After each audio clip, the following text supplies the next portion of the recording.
मेनू दिखाओ। उपन्यास ऑनलाइन पूरा पढ़ें। उपन्यास बिन। उपन्यास सर्वनाश का लोहार अध्याय 426 रक्त सूर्य पहली लहर 2। गुना नोबेल बिन स्टोर में विशेष ऑफर के साथ आपका स्वागत है। उपन्यास से संबंधित उत्पादों पर सर्वोत्तम डील पाने के लिए यूआरएल पर प्रोमो कोड 6B958HKJN का उपयोग करें। शॉपिंग का आनंद लें। सर्वनाश का लोहार C426 ब्लड सन पहली लहर 2। Ads by future. अध्याय 426 रक्त सूर्य पहली लहर 2। सेठ, ये वही है, उसे रोको, वह मेरे बच्चों को मार रहा है। एली ने अचानक अपनी आस्तीन ऊपर खींची और लड़ाई के शोर के ऊपर चिल्लाया।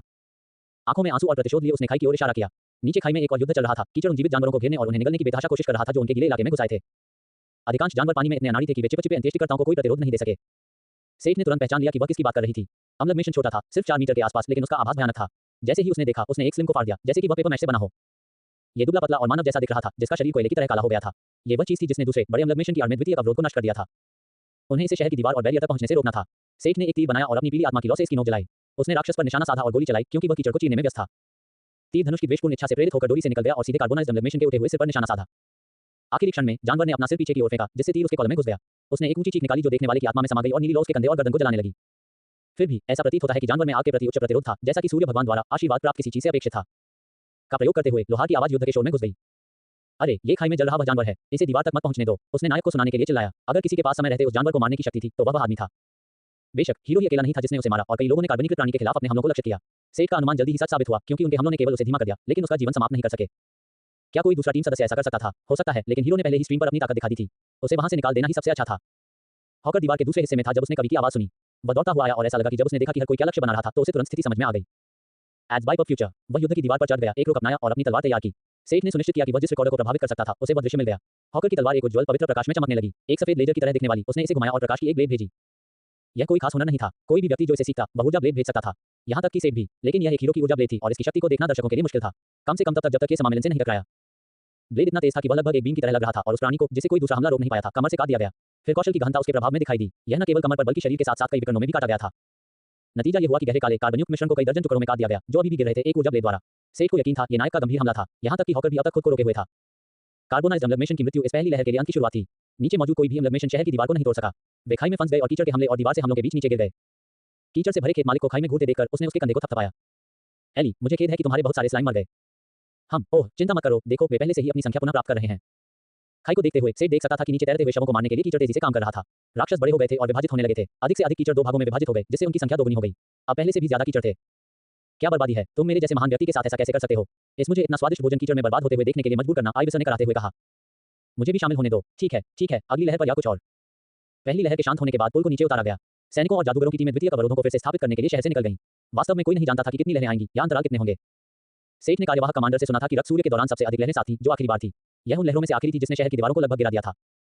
उन्हें सिर्फ एक बात पक्की तौर पर पता थी, लहरें धीरे-धीरे और तेज होती जाएंगी। इतनी जल्दी पहले 2 बैरियर खोना बाकी दिन के लिए एक बुरा शगुन था।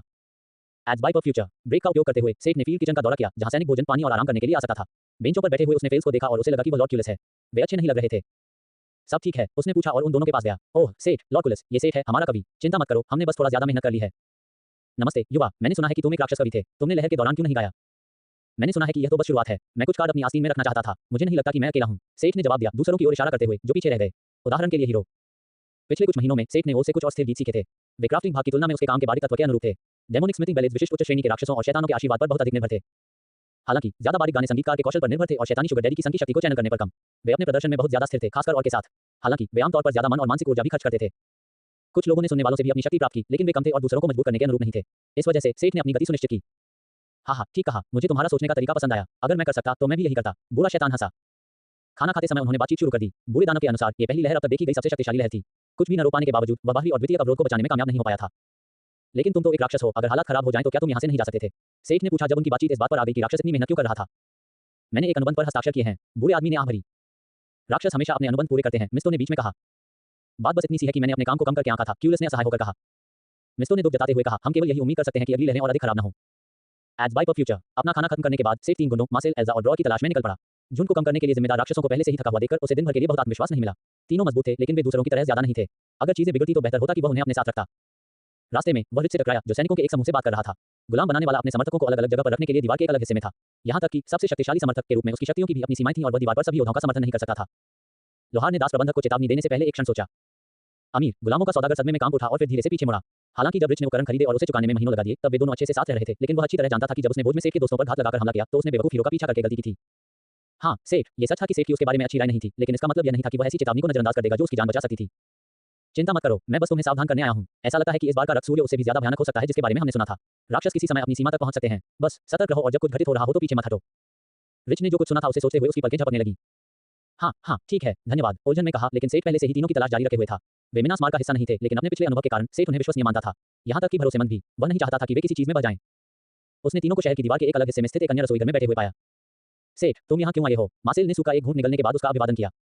तुम तीनों मेरे पीछे दीवार के उस हिस्से तक आओ। हमारे स्टेशन के बारे में क्या हमने भगवान के साथ इसकी योजना नहीं बनाई थी? ब्रॉड ने तर्क दिया, लेकिन सेठ ने उसे बीच में ही रोक दिया। सुनो, मुझे इस बारे में बुरा लग रहा है। मैं तुम तीनों को ऐसी जगह पर रखना चाहता हूं जहां मैं नजर रख सकूं।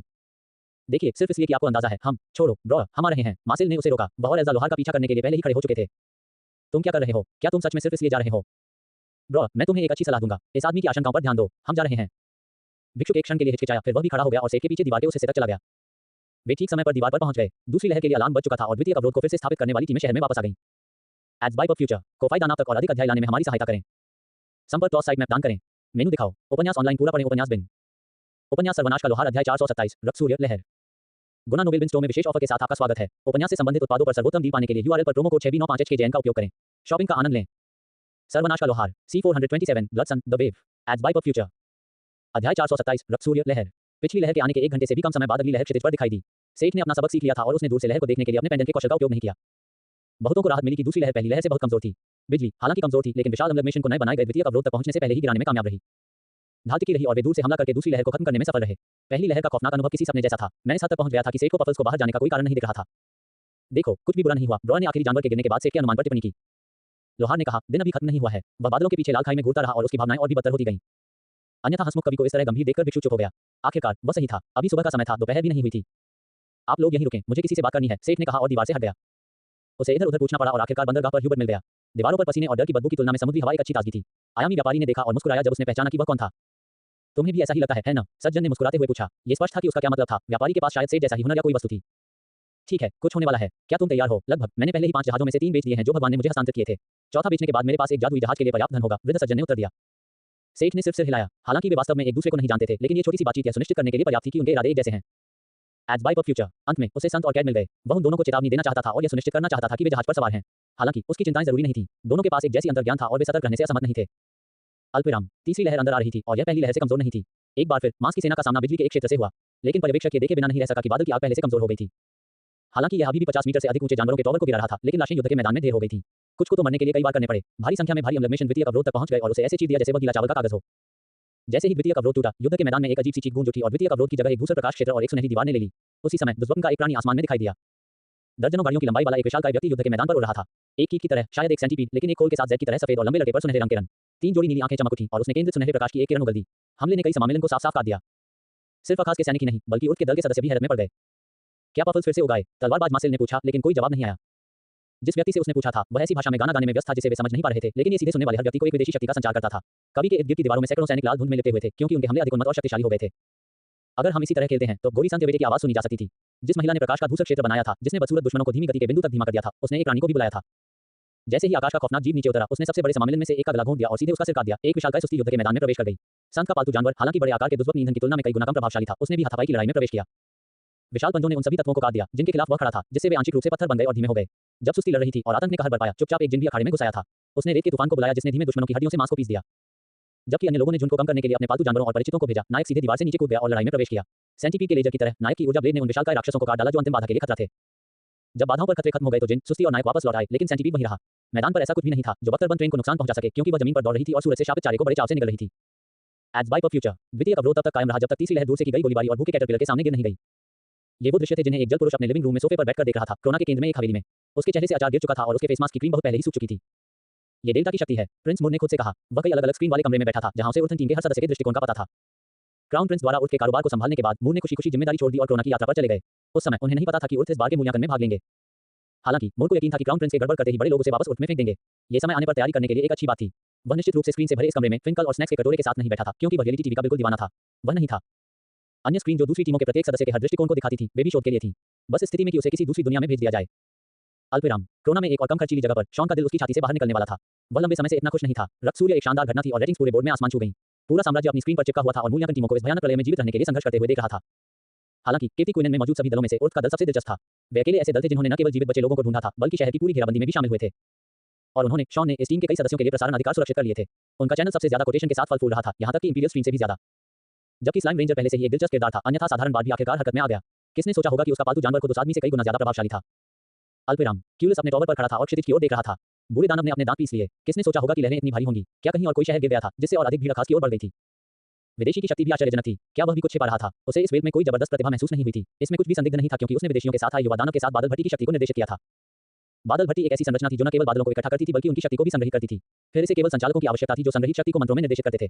ऊर्जा के इतने विशाल द्रव्यमान को निर्देशित करना कठिन और कठिन काम था, लेकिन इसके परिणामस्वरूप होने वाला नुकसान किसी भी नियमित मंत्र से कहीं अधिक था, जो उनके स्तर का एक भी प्राणी डाल सकता था। लेकिन अब हालात निराशाजनक लग रहे थे। उन्होंने बादल भट्टी में संग्रहित 3/4 शक्ति पहले ही समाप्त कर दी थी। दोपहर का समय था और यह केवल तीसरी लहर थी। उसने इन विचलित करने वाले विचारों को दूर धकेल दिया। ये सही है, अगर हालात और भी खराब हो गए तो भी यही तरीका था। उसे प्रभु से बात करनी होगी और नेताओं को बताना होगा। अगर उनके मौके कम दिख रहे थे तो शायद आखिरी बार विदेशी उनकी मदद कर सकते थे। एड्स बाय फ्यूचर को फायदा तक और अधिक अध्याय लाने में हमारी सहायता करें। संपर्क टॉस साइट मैप दान करें। मेनू दिखाओ। उपन्यास ऑनलाइन पूरा पढ़ें। उपन्यास बिन। उपन्यास सर्वनाश का लोहार अध्याय 428 कहीं और 11। गुना नोबेल बिन स्टोर में विशेष ऑफर के साथ आपका स्वागत है। उपन्यास से संबंधित उत्पादों पर सर्वोत्तम डील पाने के लिए यूआरएल पर प्रोमो कोड 6B95HKJN का उपयोग करें। शॉपिंग का आनंद लें। सर्वनाश का लोहार C428 कहीं और 11 एड्स बाय फ्यूचर। अध्याय 428 कहीं और 11। प्रकाश की वर्षा उस विशिष्ट जानवर पर पड़ी जिसने उसके कठोर शारीरिक कवच में छेद कर दिया। जैसा कि योद्धा नन से उम्मीद थी। बहुत खूब। छापा मारने वाली टीम के बाकी लोग विस्मय में डूबे हुए थे। संबंधित व्यक्ति को अभी भी लोगों की इस तरह की प्रतिक्रिया सुनकर अजीब लग रहा था, लेकिन वह ये नहीं कह सकती थी कि यह प्रिय था। 2 महीने से थोड़ा अधिक समय पहले उसे एक निर्णय का सामना करना पड़ा था। उसने एक आरामदायक आलसी जीवन जीने का मौका ठुकरा दिया था और मजबूत बनने का एक आसान तरीका भी छोड़ दिया था। उसने अपने पैरों पर खड़े होने की कोशिश करने का फैसला किया था। जब सेठ ने उसे विकल्प दिया तो उसने जाने का फैसला किया। वह सरीना के साथ रह रही थी, जो एक युवा कुलीन महिला थी, जिससे लोहार को अपनी यात्रा की शुरुआत में मुलाकात हुई थी। लड़की के पिता नामिया के पूर्वी तट पर एक छोटे से शहर के स्वामी थे। लगभग 30 साहसी लोगों का एक दल चौक में 3 कुलीन कवच जानवरों की घेराबंदी कर रहा था। वे एक नए खोजे गए कालकोठरी के 25वें स्तर के बॉस रूम के सामने थे। एक विदेशी भूमि में एक साहसी के रूप में शुरुआत करना उसके जीवन का सबसे आसान काम नहीं था, लेकिन सबसे कठिन भी नहीं था। उसे सरीना के पिता से कुछ वित्तीय सहायता मिली थी, जिन्होंने सेठ की सिफारिश पर उसे अपने साथ ले लिया था। उसकी कक्षा फाउंड की पुजारी ने भी उसके लिए कुछ दरवाजे खोले थे, लेकिन उसने सिर्फ अपनी दुर्लभ कक्षा पर ही भरोसा नहीं किया था। फाउंड की पुजारी के पास उच्च पुजारी के बराबर हीलिंग कौशल था, लेकिन उसने स्टाफ आर्ट में महारत हासिल करने के लिए कड़ी मेहनत भी की और अक्सर अग्रिम पंक्ति में लड़ती थी। शिकार के दौरान दिखाए गए उनके दृढ़ व्यक्तित्व और अनुशासन ने उन्हें योद्धा नन की उपाधि दिलाई थी। एक होनहार नौसिखिया के रूप में वह जल्दी ही अपने लिए एक नाम बनाने में कामयाब रही थी। ये सुनने में भले ही प्रभावशाली लगे, लेकिन वह अभी भी एक नौसिखिया थी जो लव 30 से कुछ स्तर दूर थी। दूसरा कारण यह था कि वह अक्सर युद्ध के मैदान में अपने कौशल को सक्रिय करने के लिए घुटनों के बल बैठी हुई दिखाई देती थी, जिसमें उसकी हरकतें भक्तिपूर्ण प्रार्थना जैसी होती थी। समर्थन, हाथापाई और दूर से जादू के कौशल के साथ वह किसी भी पार्टी की एक संतुलित सदस्य थी। Ads by future. हालांकि वह लंबे समय तक किसी भी पार्टी में शामिल नहीं हुई। सरीना के पिता ने अनुमान लगाया कि इसका कारण उसका लक्ष्य था। आखिरकार वह खुद को सिस्टम भगवान के आशीर्वाद के योग्य साबित करने और उठ लौटने के लिए काफी महान बनना चाहती थी। वह नहीं जान सकता था कि यह अनुमान वास्तव में सत्य से बहुत दूर था। लिंडी वास्तव में एक पार्टी ढूंढना चाहती थी और महाद्वीप की यात्रा शुरू करना चाहती थी। वह देखना चाहती थी कि सेठ ने क्या देखा और किसी समय ओरा से मिलना चाहती थी। वह जानती थी कि इस शहर में उसका समय सीमित है। अगर वह आगे बढ़ना चाहती थी तो उसे यहाँ से जाना होगा। हालांकि ऐसा नहीं था कि अलगाव के किसी स्पष्ट डर के कारण वह अभी तक किसी पार्टी में शामिल नहीं हुई थी। वह कोई अकेली नायिका नहीं थी जो व्यक्तिगत संबंधों से बचना चाहती थी, क्योंकि विदाई दर्दनाक थी। अभी तक कोई ऐसी पार्टी नहीं हुई थी जिसमें निवेश किया जा सके। पुजारी आधे मन से काम करने में दिलचस्पी नहीं रखती थी। लिंडी सिर्फ प्रसिद्धि और शक्ति पाने के लिए किसी भी समूह में शामिल होना नहीं चाहती थी, बल्कि वह एक ऐसे समूह की तलाश में थी जो उसके साथ उठ वापस आने के लिए तैयार हो और मिनासमार में शामिल होने के लिए उपयुक्त हो। यह एक तरफ से एक एहसान को चुकाने का उसका तरीका था, हालांकि यह उसकी अपनी स्वार्थी इच्छा थी। दूसरी ओर यह उसके वादे का सम्मान करने का उसका तरीका था। उसे एक स्वतंत्र जीवन जीने और अपनी पसंद को चुनने में सक्षम बनाना। वह अपने दोस्तों के साथ खुशी हासिल करना चाहती थी और इस जगह पर एक भरोसेमंद साथी के रूप में मिनासमार लौटना चाहती थी। यह उसका विकल्प था। अफसोस की बात है कि उसे अभी तक कोई भी पसंद करने लायक व्यक्ति नहीं मिला था। जो लोग उसके पास आए वे ज्यादातर अपने स्वार्थ के लिए आए थे। ये रिश्ते कुछ कालकोठरी में गोते लगाने के लिए तो कारगर रहे, लेकिन वे भरोसेमंद नहीं थे। वह चीज नहीं जिसकी उसे तलाश थी। पुजारी ने मिनासमार की नींव में से एक को आत्मसात कर लिया था। ताकत को वस्तुओं और कड़ी मेहनत से बढ़ाया जा सकता है। विश्वसनीयता सबसे महत्वपूर्ण थी। युवती ने इस बात पर ध्यान नहीं दिया था कि एक बार जब कोई ध्यान का केंद्र बन जाता है तो भरोसेमंद लोगों को ढूंढना मुश्किल हो जाता है। अंत में उसने अपने स्वामी के सामने सिर झुकाकर मदद मांगने का फैसला किया। अगर उसे कोई अच्छी पार्टी नहीं मिलती तो उसे खुद ही एक पार्टी बनानी पड़ती। वह अच्छे साहसी लोगों को कैसे ढूंढती? खैर, जाहिर है उसे जानकारी की जरूरत थी। अब वह उसे खरीद सकती थी, लेकिन श्रीमान मनीबैग सेठ स्मिथ के विपरीत उसके पास ऐसा करने के लिए आवश्यक धनिया कनेक्शन की कमी थी। लिंडी केवल उधार के रिश्तों पर निर्भर रह सकती थी और इस मामले में भगवान से मदद मांग सकती थी। योद्धा नन के लिए अपनी पार्टी को इकट्ठा करने का समय आ गया था। डेल्टा मिनासमार जहां स्थित था वहां तक अभी बर्फ जमने वाली ठंड नहीं पहुंच पाई थी, लेकिन ऊपर का शहर मोटी बर्फ और प्राकृतिक ठंड से ढका हुआ था। डेल्टा का उपयोग सर्वनाश से पहले तापमान कम करने और कठोर सर्दियों के लिए किया जाता था। ये ज्वालामुखी की गतिविधि ही थी जिसने उन्हें पूरे साल लगभग गर्मियों जैसा तापमान दिया था। गर्म कपड़ों की कीमतें बढ़ रही थीं। इस प्रकार निको बूस में मिनासमार के निवेश से अभूतपूर्व लाभ हुआ, क्योंकि वह और वेडन संग्रहित मॉन्स्टर फर का अधिकांश भाग सर्दियों के कपड़े बनाने में उपयोग कर सके। मोनिक को तब टावर मास्टर का काम करना ज्यादा अच्छा लगता था जब उसे किसी भयानक आपदा से निपटना नहीं पड़ता था। फिर भी वह अपने दफ्तर में कागजात के कामों से परेशान होकर बैठी रहती थी। मोनिक, मुझे तुमसे कुछ बात करनी है। अचानक कार्यालय में प्रवेश किया। ईवी का आगमन बादलों से भरे दिन में सूरज की तरह था। बोझिल काम से छुटकारा पाने का एक मौका। तापमान में गिरावट के लिए मेरे पास कोई स्पष्टीकरण हो सकता है, उसने गर्व से कहा। बहुत से लोग अचानक सर्दी के लिए कोई कारण तलाश रहे थे। सबसे स्पष्ट कारण यह होता कि ज्वालामुखी में कुछ गड़बड़ थी, जिसकी वजह से सबसे पहले गर्म जलवायु बनी। लेकिन ज्वालामुखी का अचानक शांत हो जाना ऐसा नहीं था। साम्राज्य के कर्मचारियों ने जांच की थी और अग्निपर्वत पहले की तरह ही सक्रिय था। अन्य सभी स्पष्टीकरण भी कम पड़ गए क्योंकि कुछ भी जांच या सिद्ध नहीं किया जा सका। ईवी टावर के संचालन की प्रभारी थी, तो उसे कैसे पता चलेगा कि ठंड का कारण क्या है? यहाँ देखो, अमर चुड़ैल ने कहा और उसके चेहरे पर कागजों का एक ढेर रख दिया। मोनिक ने बड़बड़ाते हुए कहा, ओफ, और कागज? उसने मन ही मन विलाप किया। ये हमारे मैना इकट्ठा करने वाले फॉर्मेशन का आउटपुट है। प्रदर्शन में वृद्धि न करने के बावजूद हम अधिक मैना इकट्ठा कर रहे हैं। ईवी ने समझाया। तुम किस बारे में बात कर रहे हो? मोनिक ने अनजान होकर पूछा। एड्स बाय फ्यूचर, इसका मतलब है कि हवा में मैना का घनत्व बढ़ गया है। क्या आपको याद है जब रूसी ने मैना इकट्ठा करने के बारे में बताया था? ये जलवायु को भी बदल सकता है और किसी स्थान का तापमान कम कर सकता है। मुझे लगता है कि ऐसा हो रहा है। मोनिक ने अपनी आंखें रगड़ी। लेकिन ऐसा क्यों हुआ? क्या तुम्हें यकीन है, अगर ऐसा कुछ होता तो साम्राज्य के लोगों को जरूर कुछ मिल जाता। अभी उनके लिए यह बहुत कम हो सकता है। हमारे पास बहुत सारे मैना संग्रहकर्ता हैं। इस तरह के छोटे-छोटे बदलावों को धीरे-धीरे पहचानना आसान है। मैं पिछले कुछ दिनों से इस बदलाव को देख रही हूँ और पिछले हफ्तों के डेटा की जांच कर रही हूँ। हवा में मैना बहुत धीरे-धीरे बढ़ रहा है। युवती ने सबूत के तौर पर मोनिक को आंकड़े दिखाए। ठीक है, लेकिन मन में वृद्धि का क्या कारण है? स्थानापन्न टावर मास्टर ने पूछा। मुझे नहीं पता, ईवी ने कंधे उचका दिए। हमें साम्राज्य को सूचित करना चाहिए और देखना चाहिए कि उनके पास कोई जवाब है या नहीं। कोई जरूरत नहीं, मेरे पास जवाब है, तीसरे व्यक्ति ने अचानक बीच में टोकते हुए कहा। अभी भी अपने कंधों पर बर्फ के कुछ टुकड़े लिए ठंड से और भी ज्यादा खुले हुए कपड़ों में अल-जलसर ने दफ्तर में कदम रखा। ऐसा लग रहा था कि वह अभी बाहर से मिनास मार वापस आई है। उसके चेहरे पर नाराजगी भरी नाराजगी थी। तुम्हें पता है क्या हो रहा है? हाँ, किसी बदमाश ने पर्वत श्रृंखला की एक ऊंची चोटी पर मान इकट्ठा करने वाली संरचना जैसी कोई चीज स्थापित की है। मैं इसे मान के प्रवाह से देख सकता हूं और ईवी डेटा के साथ मेरे पास सबूत है कि यह पागलपन की हद तक भारी मात्रा में ऊर्जा को संघनित कर रहा है। तुम्हें क्या लगता है इसके पीछे कोई है? मोनिक ने परेशान होकर पूछा। इस तरह का परिवर्तन स्वाभाविक नहीं है और नहीं इतने कम समय में। तो हमें जल्द से जल्द साम्राज्य को बताना होगा, ईवी ने जोर दिया। शायद बहुत देर हो चुकी है। जब तक वे बेवकूफ हमारी धारणा की जांच करके कार्रवाई नहीं करते, तब तक हमारा ऊपर का शहर ग्लेशियर के नीचे दब सकता है। मेरे छोटे प्यारे बच्चे पहले से ही ठंड से कांप रहे हैं और मोटे कपड़े पहन रहे हैं। मैं इस तरह अपने खाली समय का आनंद कैसे ले सकता हूं? मैं इस तरह के उकसावे को बर्दाश्त नहीं कर सकता। मैं व्यक्तिगत रूप से जिम्मेदार व्यक्ति को न्याय दिलाऊंगा। ईवी और मोनिक को थोड़ा अजीब लगा। तो यही कारण था कि महान जादूगरनी अचानक चली गई। किसी ने रेड लाइट जिले में उसके व्यवसाय में गड़बड़ी की थी। इस बारे में क्या ख्याल है? जब आप जाकर अपराधी से निपटेंगे, तब ईवी साम्राज्य के अधिकारियों को बता देगी कि क्या चल रहा है। अच्छा लग रहा है। जो चाहो करो, मैं तो बस तुम्हें अपने जाने की सूचना देने आया हूं। मैं शायद कुछ दिनों के लिए चला जाऊंगा। इसके साथ ही जादूगरनी कार्यालय से बाहर चली गई और उसके पीछे अन्य दो भी हैरान परेशान नजर आए। एड्स बाय फ्यूचर को फायदा तक और अधिक अध्याय लाने में हमारी सहायता करें। संपर्क टॉस साइट मैप दान करें। मेनू दिखाओ। उपन्यास ऑनलाइन पूरा पढ़ें। उपन्यास बिन। उपन्यास सर्वनाश का लोहार अध्याय 429 रक्त सूर्य लहर 2। गुना नोबेल बिन स्टोर में विशेष ऑफर के साथ आपका स्वागत है। उपन्यास से संबंधित उत्पादों पर सर्वोत्तम डील पाने के लिए यूआरएल पर प्रोमो कोड 6B95HKJN का उपयोग करें। शॉपिंग का आनंद लें। सर्वनाश का लोहार C429 blood sun the wave 2 ads by future. अध्याय 429 रक्त सूर्य लहर 2। तीसरी लहर समाप्त हो चुकी थी। पफल्स मैदान में रुके रहे और घृणित प्राणियों की लाशों को खाते रहे, जबकि जादूगरों और सैनिकों की एक टीम बाहरी अवरोध को फिर से स्थापित करने के लिए बाहर भागी। सेठ की बुरी भावना अभी भी दूर नहीं हुई थी, इसलिए ये तीसरी लहर के बारे में नहीं था। कम से कम टीम के कुछ सदस्यों ने जो शक्ति प्रकट की थी, उससे उसे भरोसा हुआ। पिछली लड़ाई के दौरान बहुत अच्छी क्षमताएं थीं। फिर भी वह व्यापारी से दोबारा मिलने से खुद को रोक नहीं सका।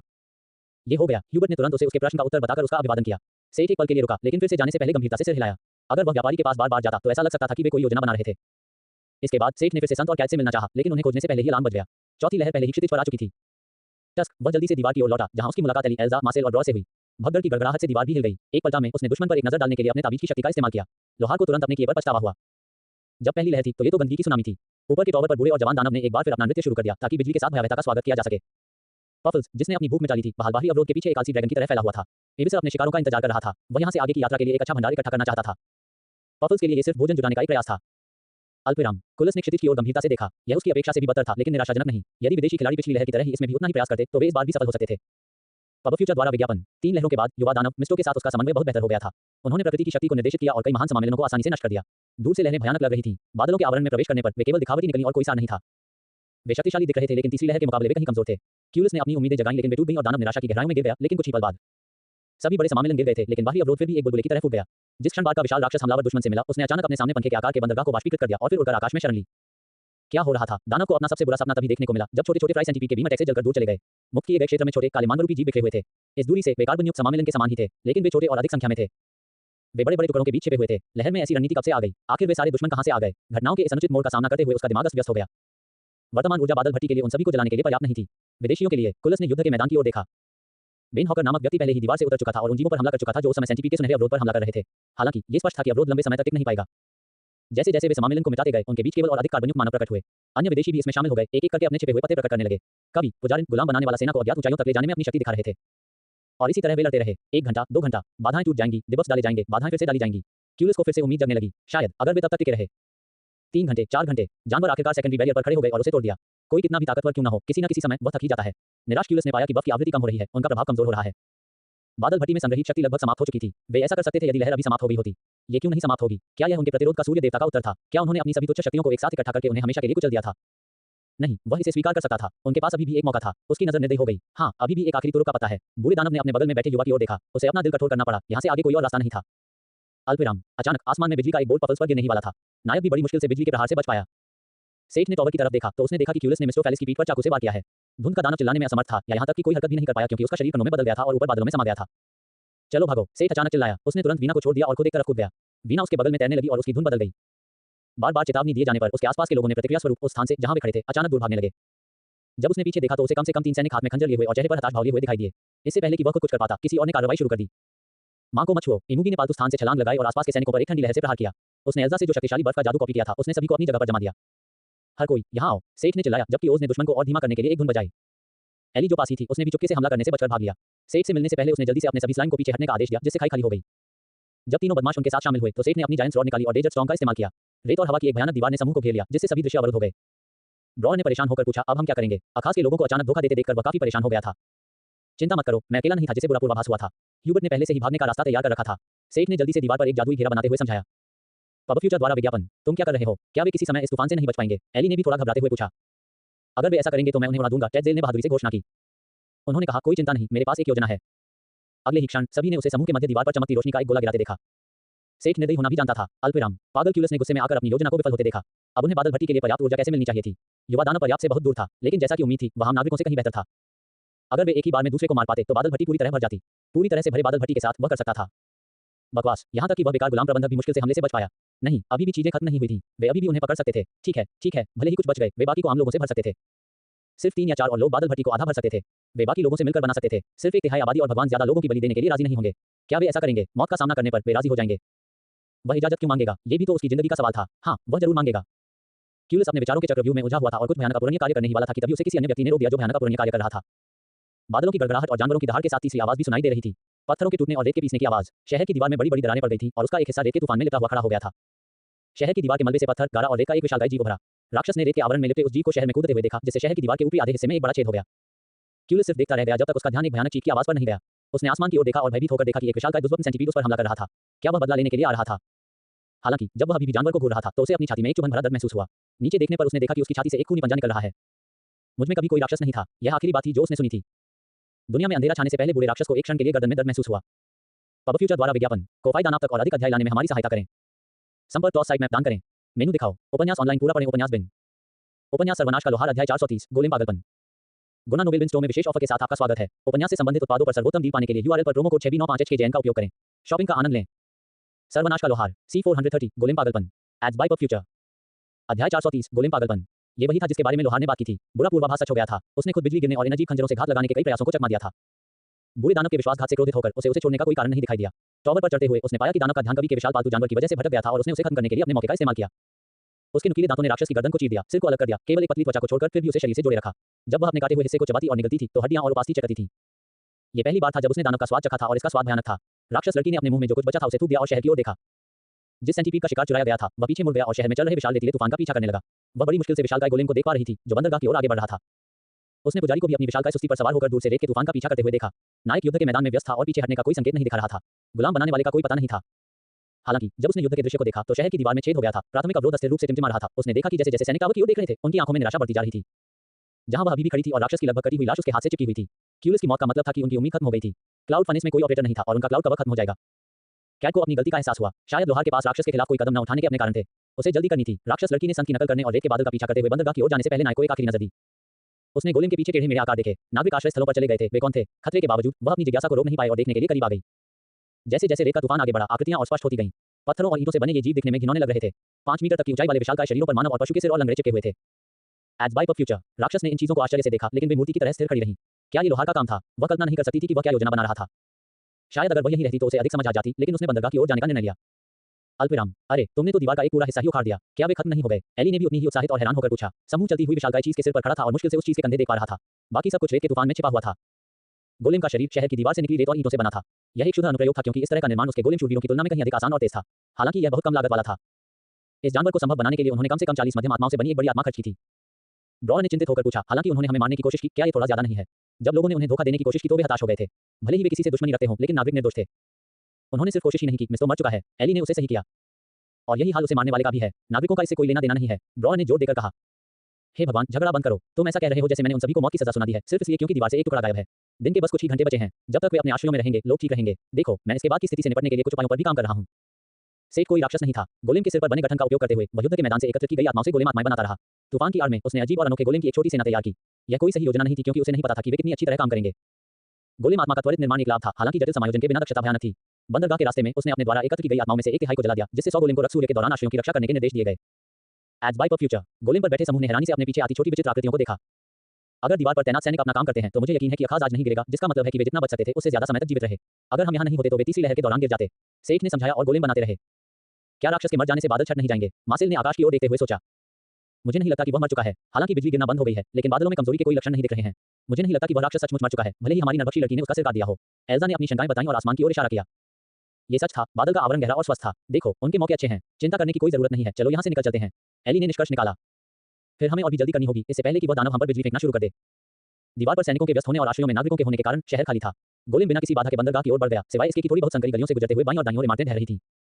घरों का मलबा ज्यादा देर तक नीचे नहीं रहा, इससे पहले कि वह गोलेम योद्धाओं के रूप में फिर से ऊपर उठ जाए। बंदरगाह पर पहुंचने से पहले वहां 50 और थे। सेठ के रेत के तूफान ने उन्हें घेर लिया था, जो धीरे-धीरे शांत हो गया था क्योंकि वे बंदरगाह के पास पहुंच गए थे, जहां उन्होंने अपकेट, डेविड और व्यापारी को पहले से ही उनका इंतजार करते देखा। रेत का तूफान शांत होने के बाद आखिरकार गोलेम का पूरा आकार सामने आ गया। इसकी ऊंचाई 10-15 मीटर के बीच थी। इसका शरीर न केवल दीवार की सामग्री से बना था, बल्कि रेत के एक स्वतंत्र रूप से घूमते बादल से भी बना था, जो लगभग रेगिस्तानी तत्व जैसा दिखता था। इसकी विशाल आकृति घुटनों के बल बैठी थी ताकि यात्री उसके सिर से कूद सकें। ह्यूबर्ट, जल्दी करो, हमें यहाँ से निकलना होगा, सेठ ने अपना नक्शा देखने के बाद कहा। एज बाय पर फ्यूचर, हीरो के बारे में क्या? व्यापारी ने पूछा। अपना सवाल खत्म करते ही बिजली का एक बोल्ट उन पर निशाना साधा, लेकिन गोलेम की चौड़ी पीठ ने उसे रोक दिया। जल्दी करो, बाकी लोग भी आ रहे हैं, सेठ ने उससे आग्रह किया। वह क्या है? एली ने पूछा और वह आश्चर्य में बुदबुदाने वाली अकेली नहीं थी। स्थिति को समझते हुए व्यापारी ने तुरंत ही अपनी आयामी दुकान से खरीदा हुआ जादुई जहाज बाहर निकाल लिया तथा चारों जहाजों को बेचकर अर्जित मुद्रा का उपयोग किया। जहाज का निचला आधा हिस्सा किसी आलीशान नौक के सुव्यवस्थित ढांचे जैसा दिखता था, जबकि ऊपरी आधा हिस्सा ज़ेपेलिन के लंबे गुंबद जैसा दिखता था। पूरा पतवार पॉलिश किए हुए धातुई रंग का था। हवाई जहाज जमीन से लगभग आधा मीटर ऊपर तैर रहा था। एक गेट खुला और बोर्डिंग रैंप नीचे उतारा गया। मैं बाद में समझाऊंगा, अंदर आ जाओ, ह्यूबर्ट ने चिल्लाते हुए कहा जब वह इंजन और नियंत्रण चालू करने के लिए सबसे पहले जहाज पर चढ़ा। अंदर का हिस्सा वैसा ही था जैसा कि एक लग्जरी याच से उम्मीद की जाती है। ये थोड़ा संकरा था, लेकिन सब कुछ महंगी सामग्री से बना था। वहां कई दरवाजे थे, लेकिन सेठ ने उन्हें अनदेखा कर दिया और ह्यूबर्ट के पीछे कॉकपिट में चला गया। क्या तुम्हें यकीन है कि हीरो आ रहा है? सेठ ने कोई उत्तर नहीं दिया और केवल सड़क की ओर इशारा किया, जहां दो आकृतियां अभी गली से निकलकर गोदी में प्रवेश कर रही थीं।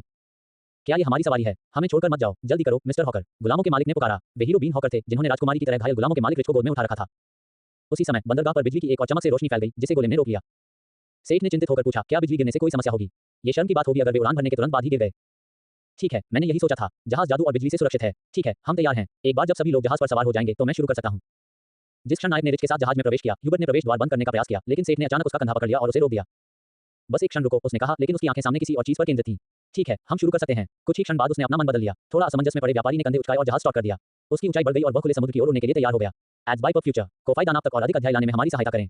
संपर्क टॉस साइट मैप दान करें।